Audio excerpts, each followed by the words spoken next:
ছাত্র সমাজ এবং ছাত্র শিবির আপনারা এদের জন্য সব সময় দোয়া প্রার্থনা করবেন যে ছাত্র সমাজ আর ছাত্র শিবির যেটি এই বাংলাদেশে না থাকতো এই সরকার স্বৈরাচার সরকারের তাড়াবার ক্ষমতা কারো ছিল না।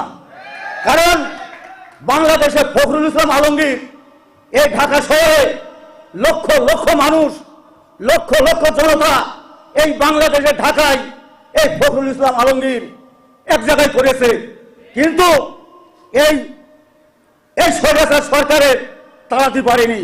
এটা কিন্তু আমার মুখের কথা না, আপনারা সবাই এগুলো দেখেছেন টিভি চ্যানেলের মাধ্যম দিয়ে। আজকে যদি এই ছাত্র সমাজ, ছাত্র শিবির যদি এই বাংলাদেশে না থাকতো এই স্বৈরাচার সরকারের আমার মনে হয় তাড়াবার ক্ষমতা ছিল না। যার জন্য আমি এদের দোয়া করি আল্লাহ যেন এদের মা বাপকে ভালো রাখে এবং এদের জন্য আমরা যত শহীদের পরিবার আছি আমরা এদের জন্য দোয়া করব এবং আপনারাও সবাই এদের জন্য দোয়া করবেন।